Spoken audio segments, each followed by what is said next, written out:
जय हिंद। Welcome to lion technical hub.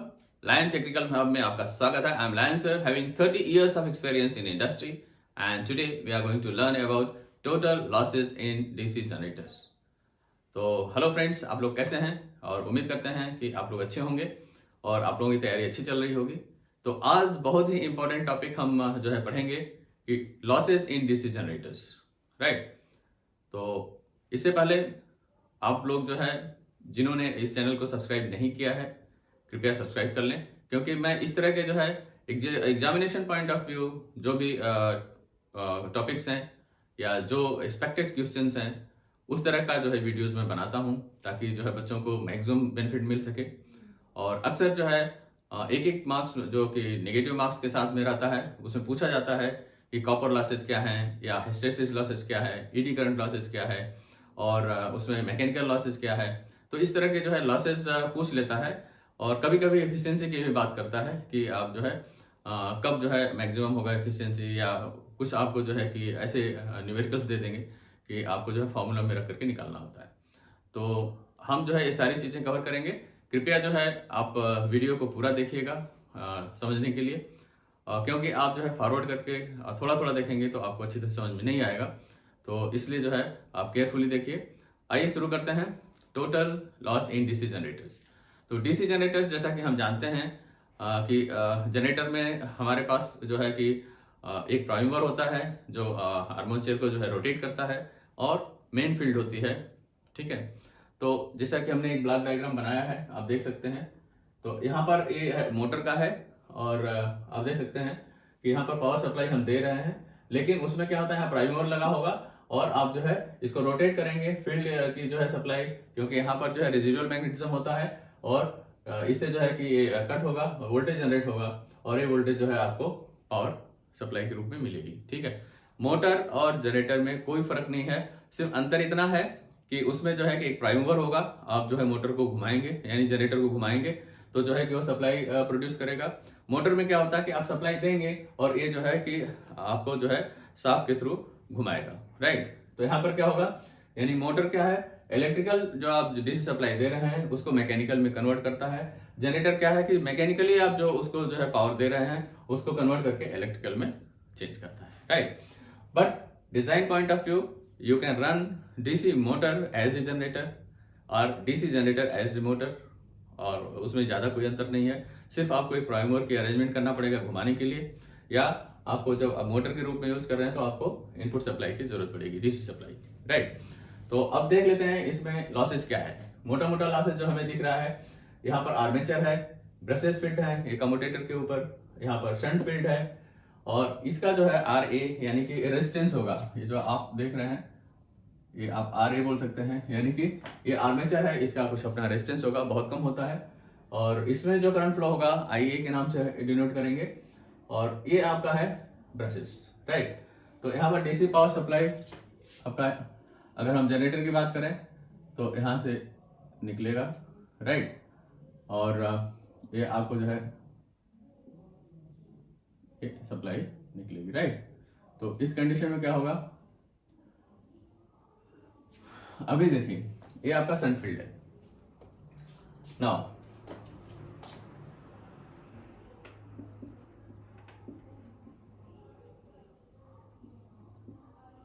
Okay, तो अभी इसमें लॉसेस क्या होगा कि एक तो इसका जो रेजिस्टेंस है, इससे जब इसमें वोल्टेज जनरेट होगा तो कुछ पावर लॉस यहाँ पर हो जाएगा आर ए यानी आर्मेचर के अंदर, इसको हम बोलते हैं कॉपर लॉस, राइट। तो कॉपर लॉस मेनली जो है लॉसेस तीन तरह के होते हैं, जैसे हम आपको बता सकते हैं कि एक होता है कॉपर लॉस, दूसरा है मैग्नेटिक लॉस और तीसरा है mechanical loss.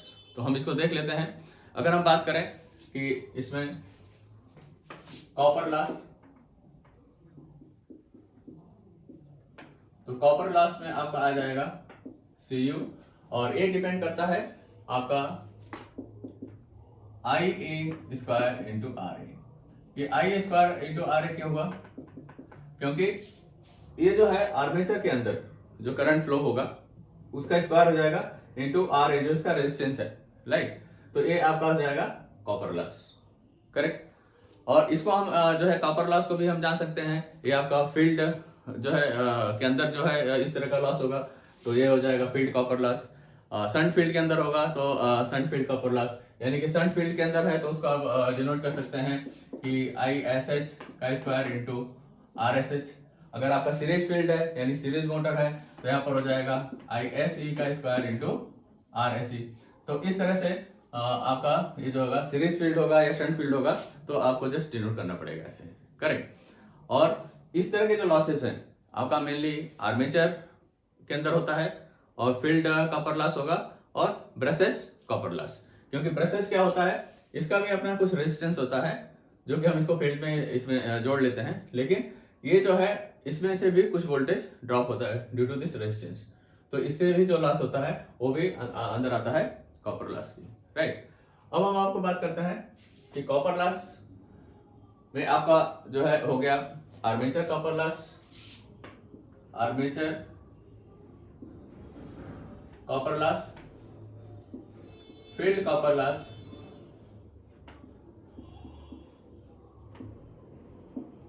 Right. Armature copper loss, field copper loss, field में भी आपका आएगा, यहां पर हो जाएगा शंट फील्ड कॉपर लॉस, या इसको ISH के नाम से बोल सकते हैं स्क्वायर इंटू RSH, और सीरीज फील्ड कॉपर लॉस तो इसको आप बोल सकते हैं ISE का स्क्वायर इंटू RSE, राइट। तो ये आपका हो जाएगा, ये तीन हो गए आपके कॉपर लॉस में। और इसी तरह से आपका अब आ जाएगा आयरन लॉस। आयरन लॉस को आप मैग्नेटिक लॉस के नाम से भी जानते हैं, राइट। तो मैग्नेटिक लॉस बोलिए या आयरन लॉस बोलिए, तो आयरन लॉस में आपका हिस्टैरिसीस लॉस होता है और दूसरा होता है एडी करंट लॉस। तो हम इसको लिख लेते हैं, ये आपका कॉपर लॉस के अंदर हो गया। सेकेंड हो जाएगा आपका आयरन लॉस।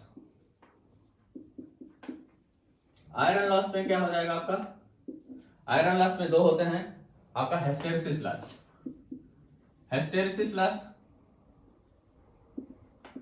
जो कि आप जानते हैं, हम आपको अगर बताएं hysteresis loss, hysteresis loss basically hysteresis graph मैं आपको ऑलरेडी वीडियो बना चुका हूं, डिटेल्स में जानने के लिए आप जो है वीडियो देख सकते हैं, बट मैं थोड़ा सा बताता हूं कि हिस्टैरिसीस आपने देखा होगा कि हमने वहां पर बताया था कि एक कर्व बनाया और इनिशियली जब किसी आप उस कॉइल को सप्लाई देते हैं तो एक साइकिल में आपने देखा होगा कि ये ऐसे करके सैचुरेट हो जाती है और दोबारा ये ऐसे करके, और जब दोबारा इसको हम जो है निगेटिव देते हैं तो ये इससे पाथ में फॉलो करके इधर से आती है और यहाँ पर दोबारा हम लेते हैं तो इस तरह से। तो ये जो इसका विड्थ होता है, यानी कि जब हमने इसका जो है फोर्स को, यहाँ होता है मैग्नेटिक फोर्स या आप बोल सकते हैं H, और ये होता है इंटेंसिटी, मैग्नेटिक इंटेंसिटी, इसको B के नाम से जानते हैं। तो आपका जो A लेवल है ये आपका रिटेन हो जाता है यानी कि कॉइल के कोर में, और इसके लिए आप क्या करते हैं अपोजिट साइड की, यानी ये वोल्टेज आपको निगेटिव देना पड़ता है तो जाकर के जीरो होता है इस पॉइंट पे। तो इस तरह का जो है ये लॉसेस, यानी कि यहाँ से यहाँ तक का ये जो आपका ए पोर्शन जो लॉस हुआ ये आपका जो है कि हिस्टैरिसीस लॉस में आता है। तो हर साइकिल में वापस यहाँ जब सैचुरेट हो जाएगा मैक्सिमम पीक देने के बाद, देन वापस जब रिवर्स नेगेटिव साइकिल आएगी तो फिर आप देखेंगे कि ये अपना पार्ट फॉलो नहीं करेगा। ये जब जीरो आपने फोर्स हटा लिया है तो इसको यहाँ पर आके रिटेन हो जाएगा, यानी कि इसको बोलते हैं रिटेंटिविटी, राइट। तो ये जो आपको जीरो करने के लिए अगेन आपने जो है पॉजिटिव साइकिल इतना दिया तो ये आपका लॉस के अंदर में आता है। तो इस तरह का जो भी एनर्जी लॉस है वो हिस्टैरिसीस लॉस के रूप में आती है, करेक्ट। तो हिस्टैरिसीस लॉस ये प्रोपोर्शनल होता है। अगर हम इसकी बात करें तो यहाँ पर क्या होगा, WH इज प्रोपोर्शनल टू, अगर हम देखें इसको तो ये डिपेंड करता है कि जो हम इसको कम करने के लिए हम क्या करते हैं लेमिनेटेड कोर यूज करते हैं, और लेमिनेटेड कोर जो है कि बहुत ही थिन लेयर की होती है और इंसुलेटेड होती है वार्निश के थ्रू, और इसको जो है कि प्रेस करते हैं यानी कि स्टैम्प करके इसको हम जो है कि उसको बनाते हैं। तो ये आपका जो है WH यानी हिस्टैरिसीस लॉस ये प्रोपोर्शनल होता है किसके, आपका यहाँ पर इफिशियंसी वगैरह हम यहाँ पर नहीं बताएंगे, सिर्फ आपको डायरेक्ट रिलेशन बता रहे हैं। तो यहाँ पर हो जाएगा B यानी कि magnetic density 1.6 max into frequency. तो यहाँ पर आपका जो है फ्रीक्वेंसी यानी डायरेक्टली प्रोपोर्शनल होता है, हिस्टैरिसीस लॉस आपके फ्रीक्वेंसी के ऊपर डिपेंड करता है, करेक्ट। और अगर आप इसको देखें कि इसमें लॉसेस कितना हुआ अगर हम निकालें इसका, IH अगर निकालें तो ये हो जाएगा इक्वल टू नीटा B 1.6 max F into V। तो V यहाँ पर जो है V है वॉल्यूम ऑफ द कोर, और वॉल्यूम ऑफ द कोर हो जाएगा V equal to volume of the core, और ये वॉल्यूम जो होता है इन मीटर क्यूब, यानी क्यूबिक मीटर में वॉल्यूम आपको होगा इस कोर का। ठीक है, तो आप कैलकुलेट कर सकते हैं कि कितना हिस्टैरिसीस करंट फ्लो होगा, इसमें हिस्टैरिसीस करंट कितना फ्लो हुआ वो आपको इस फॉर्मूले से पता चल जाएगा। राइट, तो मैं उम्मीद करता हूं कि आपको हिस्टैरिसीस लॉस समझ में आया होगा। अब हम आपको बताते हैं एडी करंट लॉस। राइट, तो आपका बी हो जाएगा, ये आपका आयरन लॉस में ही आएगा eddy current loss. Eddy current loss मतलब आप लोग जानते होंगे कि ये एडी करंट लॉस वह है कि जब आपका कोई भी कोर मैग्नेटिक फील्ड के अंदर में आता है तो ये जो है मैग्नेटिक फ्लक्स को कट करता है, तो जिससे एक वोल्टेज में इंड्यूस हो जाता है। और ये यदि इसका भी डायल ज्यादा है, यानी कि तो आप देखेंगे इसका रेजिस्टेंस बहुत कम होता है, तो वो जो वोल्टेज है यानी ये करंट फ्लो होगा उसमें से, जो शॉर्ट होगा तो करंट फ्लो होगा इंटरनल, तो उसकी वजह से हीटअप होगा आपका this one eddy current loss. तो हीटअप होगा, हीटिंग एडी करंट के कारण जो उसके अंदर हीटअप होगा, हीट जनरेट होगा, वो लॉसेज आपके एडी करंट में आता है। तो इसको रिड्यूस करने के लिए हम क्या करते हैं, लेमिनेटेड कोर का यूज करते हैं। राइट, तो उससे क्या होता है एडी करंट का जो है लॉस नहीं होता है। और जो हिस्टैरिसीस लॉस है इसको रिड्यूस करने के लिए हम क्या करते हैं कि ऐसे गुड क्वालिटी का हम कोर बनाते हैं जिसकी रिटेंटिविटी जो है बहुत कम हो, और उसमें जैसे आपका सिलिकॉन स्टील हुआ, ये जो है आपका बेस्ट में आता है, तो आप जो है सिलिकॉन स्टील का जो है कोर बनाते हैं। राइट, और ईडी करंट में क्या हुआ कि जो हम लेमिनेटेड कोर बनाते हैं तो उससे क्या होता है कि उसका वॉल्यूम जो है बिल्कुल कम हो जाता है और करंट जो फ्लो करता है वो भी कम हो जाता है। इसका मैं आपको प्रोपोर्शनल बताता हूं कि ईडी करंट लॉस का अगर हम इसका फॉर्मूला निकालेंगे तो यहां पर हो जाएगा WE इक्वल टू, या इट इज प्रोपोर्शनल टू, आपका यहां पर था B स्क्वायर हो जाएगा इंटू F का स्क्वायर, यानी कि ये जो फ्रीक्वेंसी है उसके स्क्वायर के ऊपर डिपेंड करता है। राइट, तो आप समझ सकते हैं कि ये इसका हुआ ईडी करंट का। ये ईडी करंट किसके ऊपर प्रोपोर्शनल होता है, ये B square into F square की। राइट, और बी स्क्वायर आपका वही है जो मैग्नेटिक फ्लक्स है, जो मैंने आपको यहाँ पर बताया था, ये आपको मैग्नेटिक डेंसिटी है, इसका स्क्वायर हो जाएगा। करेक्ट, तो आप ईडी करंट भी आपके समझ में आ गया होगा ये लॉसेस, और फर्दर मैं इसको मिटा लेता हूँ, फिर आगे आपको बताते हैं कि अगला हो गया मैकेनिकल लॉस। तो मैकेनिकल लॉस जो है उसको हम कवर कर लेते हैं। जैसा कि नाम से ही आप जानते हैं मैकेनिकल लॉस है, तो मैकेनिकल लॉस में आपका क्या आएगा, लाइक फ्रिक्शन लॉसेस हुआ और वाइंडेज लॉस। राइट, तो मैकेनिकल लॉस में आपका हो जाएगा सी, यानी कि थर्ड आपका हो जाएगा मैकेनिकल लॉस। मैकेनिकल लॉस में आपका हो जाएगा फ्रिक्शन लॉस एंड सेकंड हो जाएगा वाइंडेज लॉस।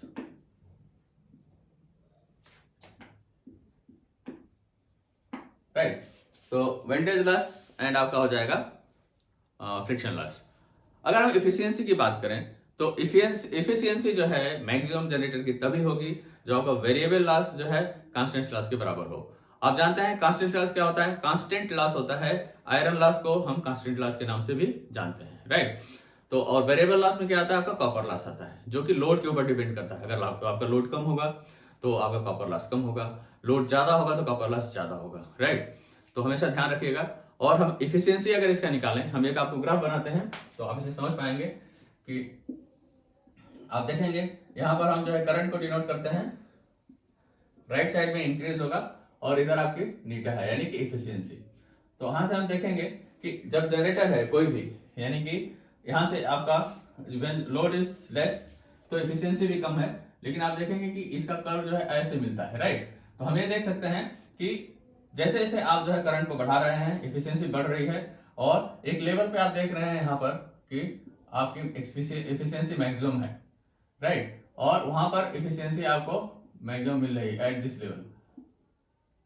तो आप ये देखते हैं कि उससे ज्यादा अगर हम लोड को बढ़ा रहे हैं यानी इस लेवल से, तो हम देखते हैं कि अगेन हमारी इफिशियंसी डाउन होने लगती है। अगर हम यहाँ पर देखें इस लोड पे तो हम देख रहे हैं कि हमारा जो है इफिशियंसी यहाँ पर आ गई है, यानी कि डाउन हो गई। तो हम बोल सकते हैं कि ए लेवल है, यानी इस पॉइंट पे हमारी मैक्सिमम एफिशिएंसी थी, और यही पॉइंट आपका है व्हेन वेरिएबल